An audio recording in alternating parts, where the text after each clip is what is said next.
Hello, Mr. and Mrs. Kessler. How are you doing? Oh, that's so wonderful to hear. Thank you so much for coming into the office. I hope you had a wonderful vacation to South Carolina. Did you see Robert or Eileen when you were down there? No? Oh, well, I'm sorry to hear that, but happy that you're back home safe and sound. And once again, thank you so much for your time coming in today. I just wanted to thank you also for all of your hard work providing us all the information that you did in such great detail. Financial planning is a very collaborative process, and the more information you give us, the better that we can do presenting and preparing a financial plan and helping you meet your needs. We truly appreciate your trust and providing us with all of your data. We don't take that lightly at all. And we're so thrilled to be working on you to pull together a comprehensive financial plan. You all have done a great job saving and have accumulated a great deal of assets. And congratulations again, Mary, on your retirement last year. And John, congratulations on selling your business for quite a large gain this year in 2026.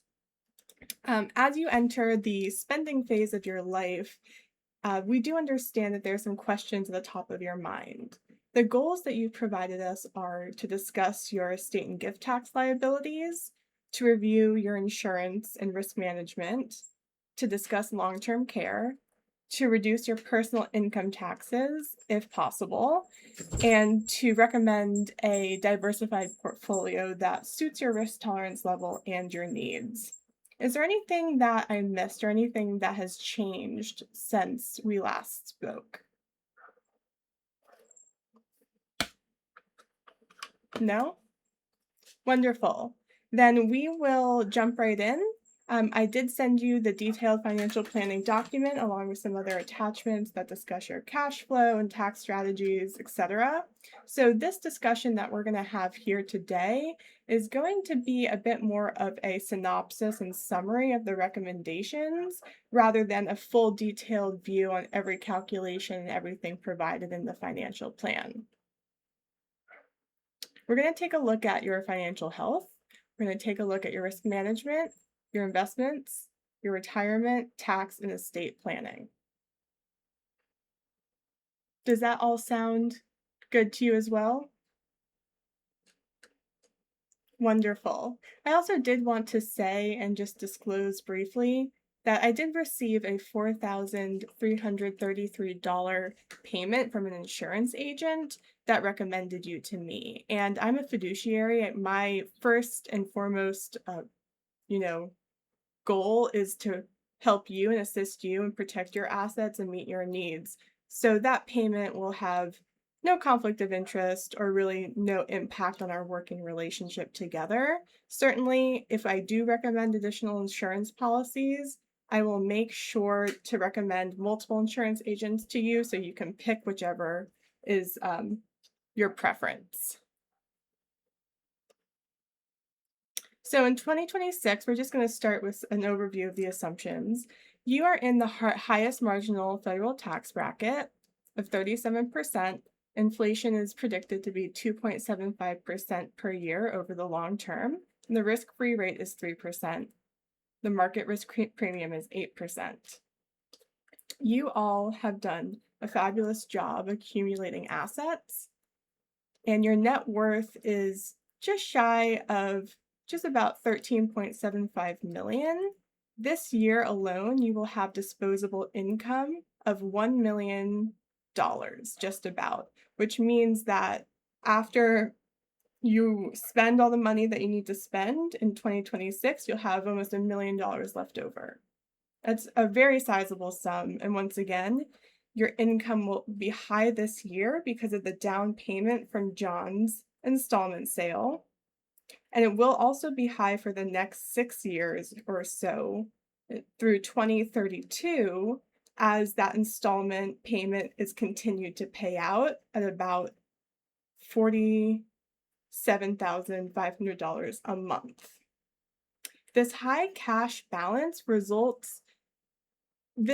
payment has resulted in a very high cash balance at the end of this year, you have way more assets in your cash accounts than meet your than you need. You have total liabilities that are only about less than $70,000, and you have about $750,000 in cash. So, as you are already aware, and it's probably one of the reasons why you came to me today, is you probably not utilizing that cash effectively for your portfolio or for your estate or personal financial goals. It's much higher than the 2-to-1 ratio that we might recommend that someone maintain in cash that is sufficient to cover their short-term liabilities. We have a couple of recommendations here. You could take some of that cash and pay off the mortgage on your vacation home with this reserve.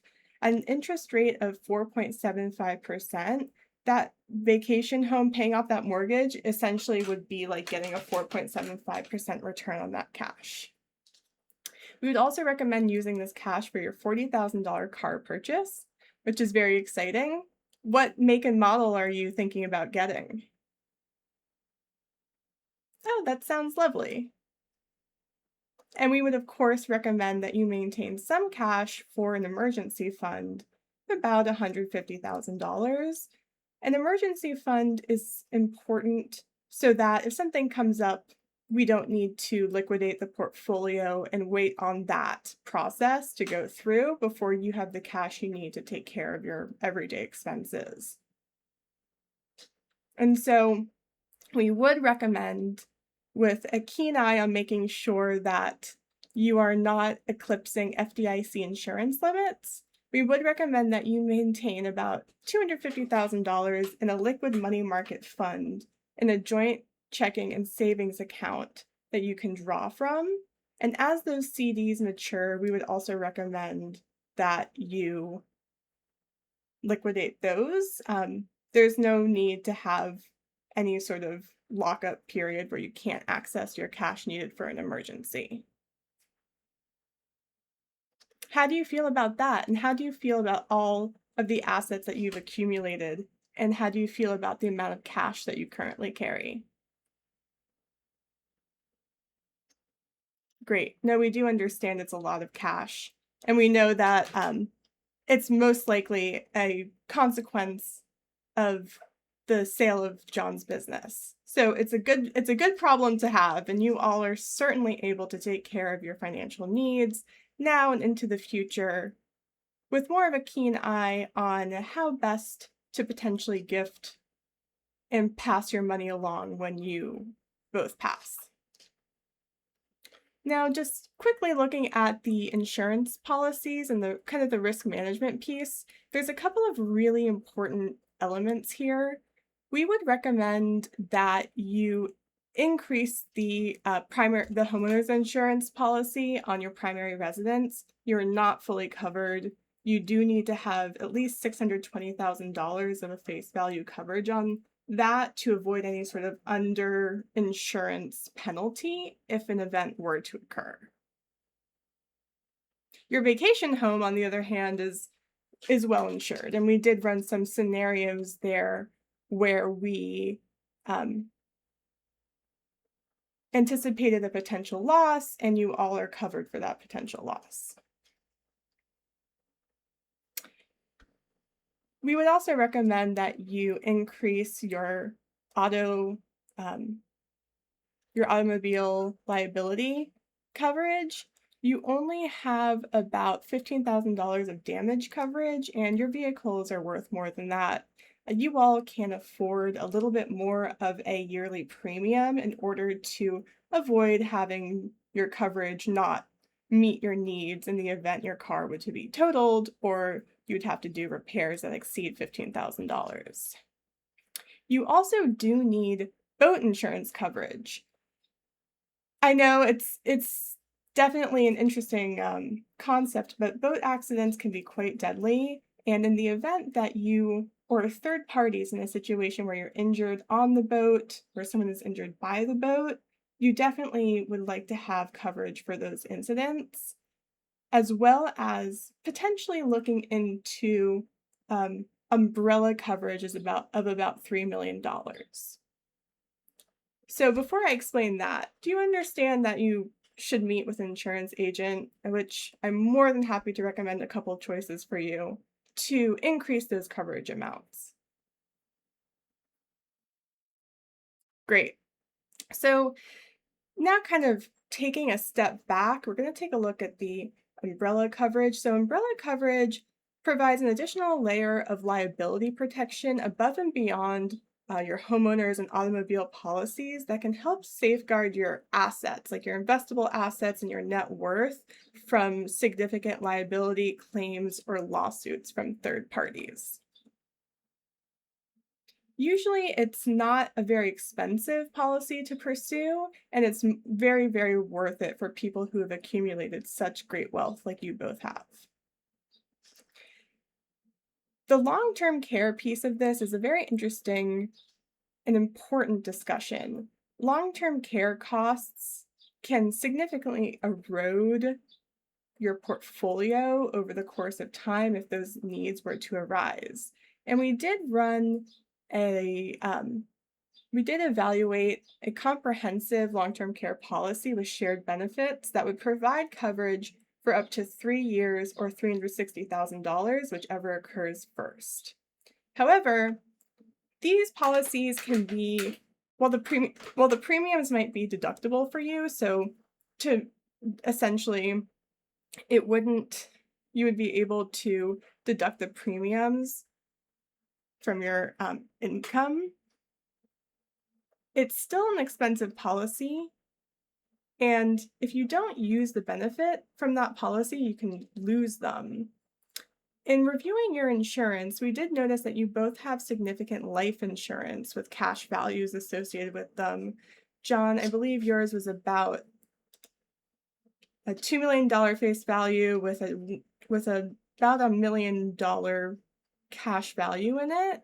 I'm just looking it up, excuse me. Yes, it's a $2 million policy, and Mary, you have a $400,000 policy, and the cash value of that, John, is about $950, and Mary, for you, it's about $185. We could look into a tax-free 1035 exchange through which you might be able to reposition the cash value of your currently existing policies into a hybrid life insurance long-term care policy. This would provide a life insurance death benefit for you when you pass, but it would also have a kind of rider in it that would pertain to if either of you were to need long-term care assistance. We would want to do a bit more analysis on that strategy, especially as your estate grows throughout the years. You want to make sure that you have a sufficient death benefit that you're passing along to your significant other or to your children. And before reducing that death benefit further, we would want to do a bit more of an analysis of what ratio of long-term care to death benefit we would need.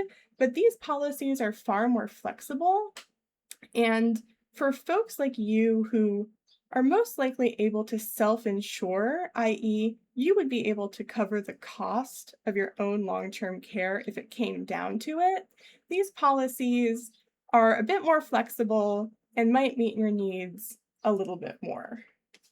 It's estimated that 50% of people will need long-term care, so we completely understand why this is top of mind for you. Do you have any questions there?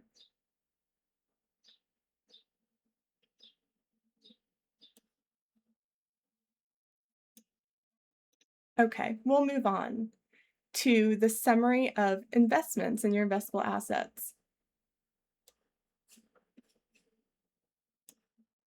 I'm just pulling up your balance sheet, excuse me. So currently, you have accumulated a very strong investment portfolio, about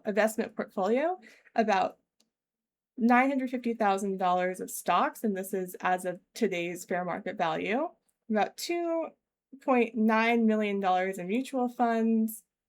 John, you have a $1 million 401k, and Mary, you have a $545,000 403b. Once again, you both have done a really incredible job saving and certainly growing these assets over time, with the one caveat of the stock portfolio, which has a bit of a loss in stock A. It has a $218,000 capital loss associated with it. But that being said, that's actually a good thing. Having a capital loss on a stock provides opportunity for tax loss harvesting and provides opportunities to make gains, to create capital gains in other stocks so we can utilize those losses to offset the gains and reposition this portfolio into something that we think might be more suitable to your risk tolerance and your time horizon.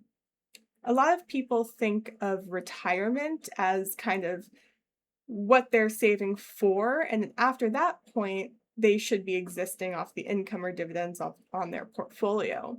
But people are living long and healthy lives far into the future, and you all still have a 30-year time horizon through which we think you can still grow your portfolio at a moderately aggressive rate.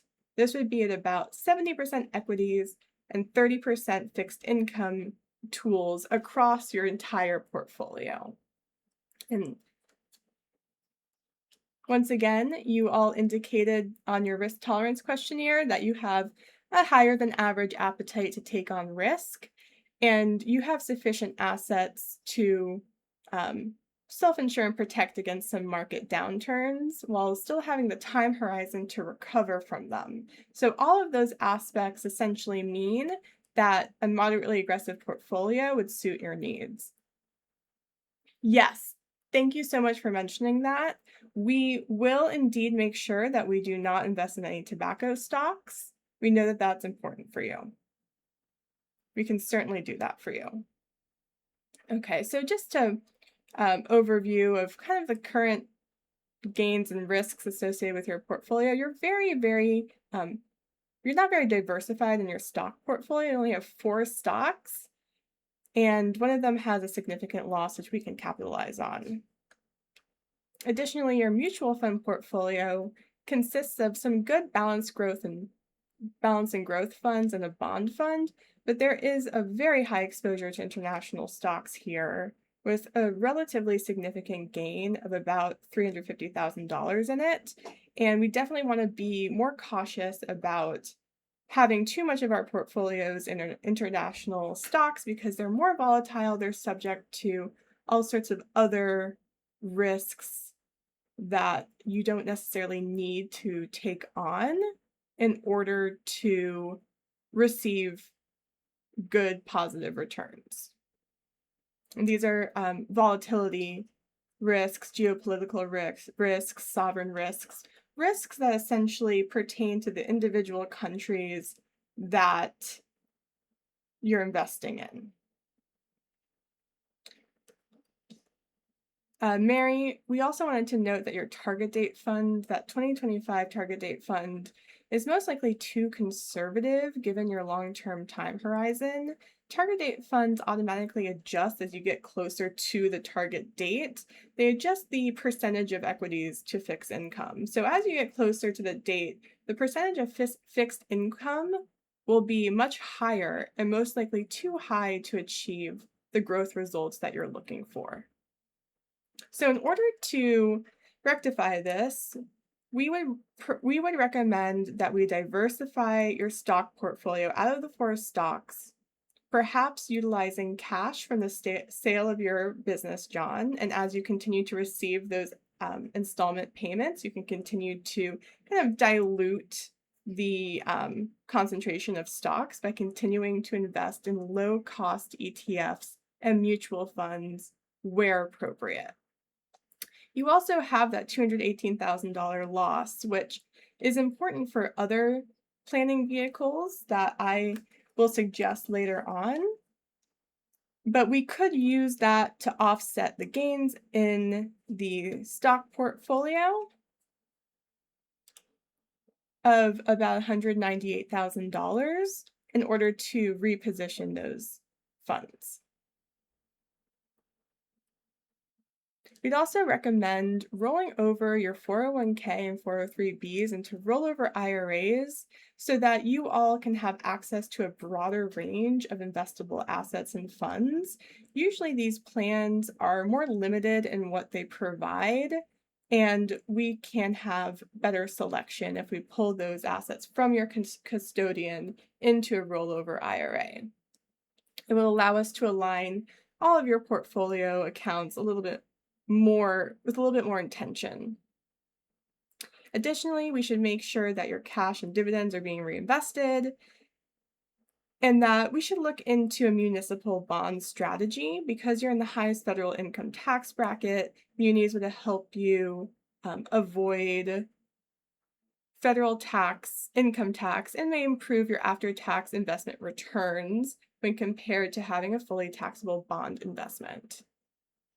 Finally, Mary, we'll get to this in your estate planning, but your 403b, currently the beneficiary is your estate, and we should align that with your overall estate goals and your will, which stipulates you'd like everything to go to John when you pass. This will help those assets avoid probate.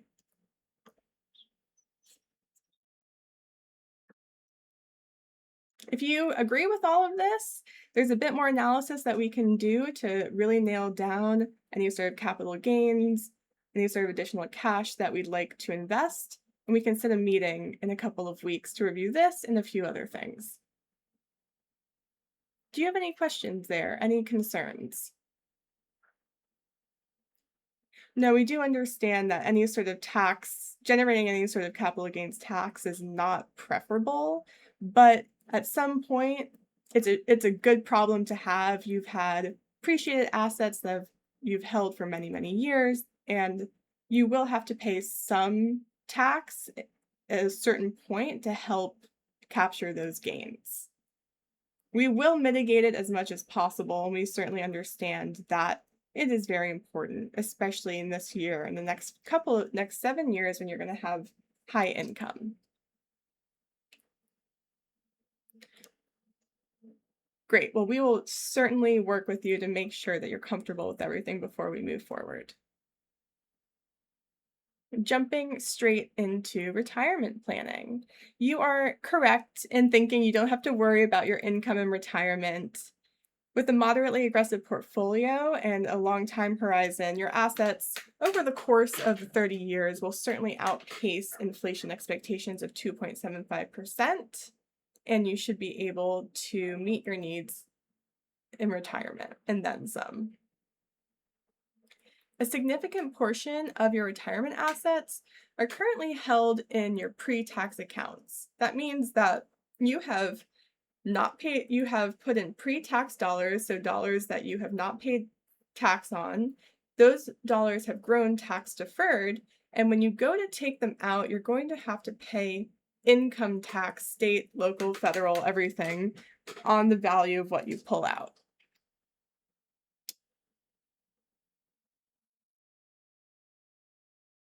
These assets, and I know you wanted to discuss transferring this 401k account to your children. Currently, the 401k account, the beneficiary is the Salvation Army. However, if you would like the account to go to the kids eventually, then we would recommend a systematic Roth conversion strategy that's designed to reduce future income taxes for your children and increase the tax efficiency of the assets inherited by your children. Essentially, that means that we would recommend a strategy in which every year we would pull out a certain portion of your 401k, which is called $100,000 a year. You and Mary would pay tax on the $100,000 now. That after tax value of, let's say, $60,000 or so would go into a Roth IRA. That Roth IRA would continue to grow tax deferred and tax free so that when your children inherit it, they would have no required minimum distributions. They would not have to pay tax on any of those withdrawals. This is a much, much more flexible way of inheriting funds rather than inheriting a tax-deferred retirement account, which you have to liquidate within 10 years and you have to take required minimum distributions from. And when your children are in their prime earning ages, that could push them up into higher tax brackets and not be in line with their estate planning strategy. Because your installment note generates substantial taxable income through 2032, we would recommend that you wait until 2033 to start the process of generating these gains and converting those assets. We could also use a strategy to reduce your IRA balance through qualified charitable distributions. You both, when you are 70 and a half or older, can use QCDs to make charitable distributions from your IRA directly to a qualifying charity. And it actually never shows it not only fulfills your required minimum distribution for the year when you're 73, but it also does not, it means that income never shows up as taxable to you in that year. So just to summarize here, you all have done a great job of saving for retirement. There's a Roth conversion strategy to get those assets to grow tax-free and to be inherited tax-free by your children. And we can also use QCDs to fulfill your charitable goals.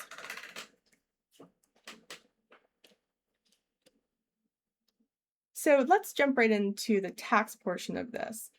As you all know, you have a very high tax bill this year because you have received about $1,600,000 of total income, of which $1.2 million is from the sale of John's business.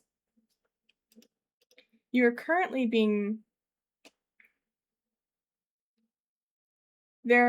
for these separate tax ramifications on the sale of your business, we provided you with a spreadsheet that broke out what the tax-free return of basis would be for you, John, what the ordinary income tax from the interest of those installment payments would be to you, and what the long-term capital gain on the installment note would be.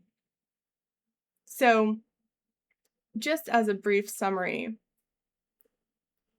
about $620,000 of that down payment is subject to long-term capital gains tax rates at the highest level. That would be 23.8%, including the net investment income tax. Then for the installment payments you received this year, you'll receive an additional $240,000 of long-term capital gain taxed at that same rate, and about $165,000 of interest that will be taxed at ordinary income rates to you for about 40.8% federal tax rate. Then you'll have a $70,000 tax-free return of basis as well as a $180 tax-free return of basis that you don't have to pay tax on.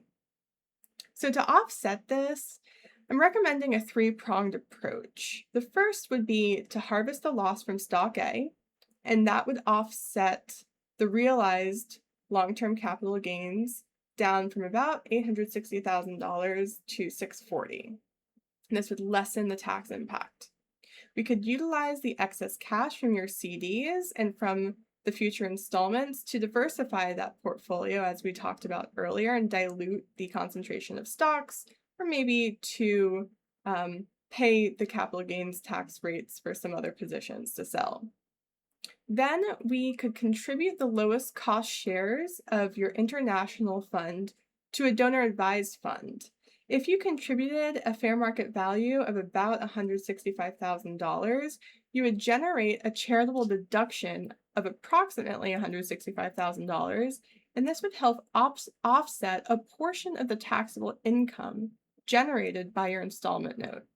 The donor advised fund is a great vehicle that allows you to donate a lump sum to charity today but the money goes into a separate account that you can then make grants from to as you see fit. So you donate the funds today and get the tax deduction in 2026, but you can continue to grant money out from that charitable account to whatever charities you see fit. So there's no pressure to make a decision right now about where exactly you want the money to go. And I know, John, thank you for jumping in. I did see that the Salvation Army was the recipient of your 401k, and we could also, as you continue to get those installment note payments, continue to donate appreciated stock, whether it be the international fund or perhaps a growth fund, into that donor advised fund so that you can make grants to that charity as you see fit. Additionally, we would recommend that you make Mary the primary beneficiary, John, of your annuity, and then consider naming the Salvation Army as the contingent beneficiary, or to have it pass to the Salvation Army after Mary passes. Because non-qualified annuities do not receive a step-up in basis at death, for reasons that have to do with income in respect of a decedent IRD rules. They're a little overly complex, in my opinion. But anyway, because your children or Mary would not get the benefit of the step up in basis, it makes it a valuable asset to give to charity because you get the charitable tax, your estate gets the charitable tax deduction for that account, for the full fair market value of that account, and the charity gets the benefit of not having to pay taxes, and they get the full fair market value account. If your heirs were to receive it, they would maintain your tax basis of $25,000, and everything above that they would have to pay income tax on when they pulled out, which is not the most efficient vehicle to pass on to your children. Yes, I completely understand. Just to wrap up estate planning, we do see that much of your assets are going through probate, and there's no need to subject yourself to that excessive expenses or the lapse in time it can take your beneficiaries to get that money. We would recommend that you install a revocable living trust and you put the following assets into it: your CDs, investment accounts, your boat, the vacation home, the inverted Jenny stamp, and the installment note from your business so that you can avoid any costly delays. We are not estate planning experts, and so you would need to talk to an estate planning attorney in order to set that up. But certainly we can recommend a couple of options for you. Also consider retitling the cars to have a transfer on death registration. And also, you should be updating your estate documents. So you have wills in place, but you do need power of attorney and healthcare directives in order to have your full estate documents prepared and for you.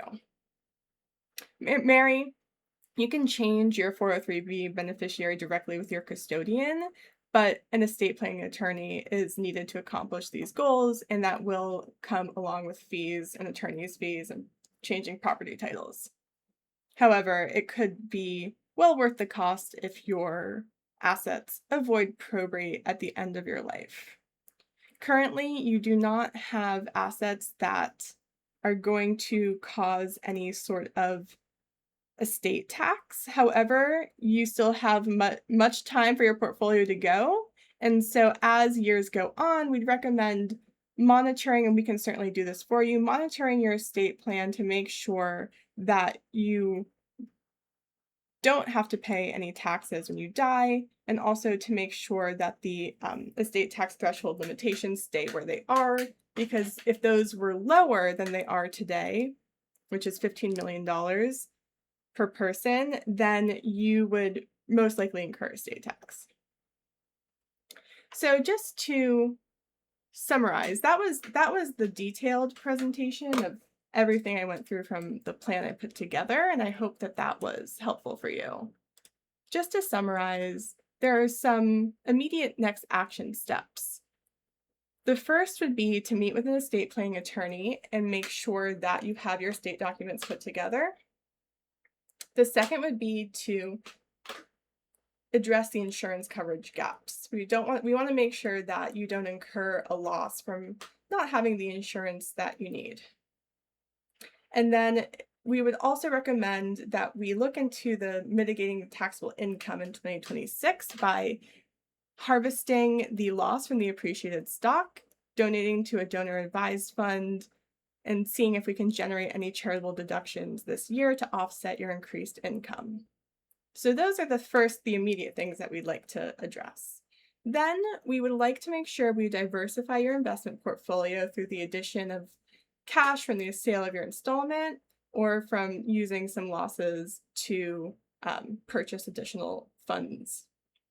We'd also like to implement a charitable and tax mitigation strategy during the installment note period. So as you continue to get the installment note paid in, is more opportunity for you to donate appreciated assets to a donor advised fund that will meet both your charitable goals and also mitigate the income from that note. After the installment note is paid, we would recommend a systematic Roth conversion strategy to get the funds out of your tax deferred accounts and into tax free accounts for your children. In conjunction, we could look at making QCDs to also mitigate the future income from required minimum distributions for these accounts. And then we'd like to make sure to monitor and pursue estate tax mitigation techniques. And that would be, as I just referenced, monitoring your overall gross estate to make sure that there are no additional bypass trusts that we need to put in place for you to mitigate the overall gross value of your estate. And additionally, we can make sure that we're making those yearly gifts of about $19,000 to your family members or to whomever you would like to get some funds out of your gross estate. So, that all being said, I know that we have taken up enough of your time. And if you have any other questions, I'm sorry, do you have any other questions? I know there's a lot to digest. Hopefully, we can meet in the next 2 weeks and we can go through those most immediate first strategies that we'd like to explore more, which is discuss the taxable income, meet with the planning attorney, and discuss those insurance gaps. And then we can continue to discuss the portfolio as we move forward. I hope that this was valuable to you, and I want to say thank you again for your time and thank you for your trust. I hope that you have seen some value in what I've put together today, and you can understand why we can be of great service to you as we continue this relationship. Have a wonderful evening. Thank you so much.